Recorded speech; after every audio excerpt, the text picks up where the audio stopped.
kalokohan to? Anong pinagsasabi mo? Huwag kang magagalit sa akin, Paolo. In fact, dapat ka magpapasalamat ka sa akin for telling you the truth. Nag-iimbento ka lang. Alam ng lahat kung gaano ka kadesperado para sirain ang pamilya ko. So now, pati pagkatao ko, idadamay mo. Gawa-gawa mo lang to para guluhin ng pamilya ko. Paolo, ayaw mong maniwala dahil natatakot ka. Natatakot ka kapag napatunayang hindi ka totoong Torregampo. Mawawala sa'yo ang lahat.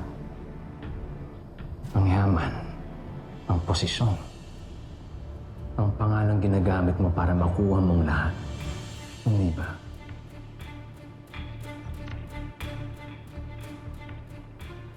Tumigil ka na.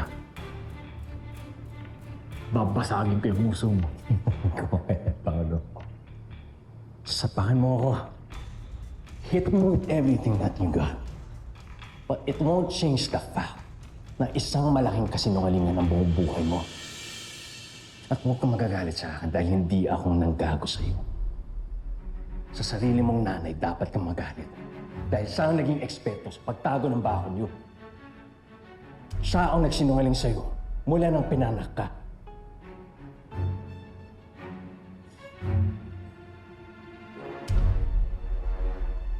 Hindi mo masisira ang pamilya ko dyan sa mga kasinungalingan mo.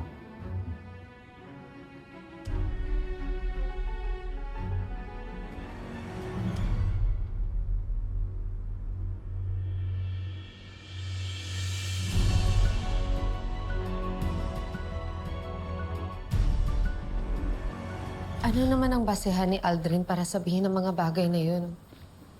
Marge, si Aldrin yun. Alam natin kung gaano siya kadumi maglaro. At gagawin niya ang lahat para makita ang pamilyang nasisira. Alam ko, Pao. Pero, para sa akin, for your peace of mind, ba't hindi mo tanungin at kausapin ang mama mo para malaman mo yung totoo? No, hindi ko gagawin yun. I will not insult my mother by questioning her integrity. Dahil lang sa conspiracy theory ng Aldrin na yun. Nasaan si na Paolo? Nandun po, ma'am. He just wants me to question my own identity.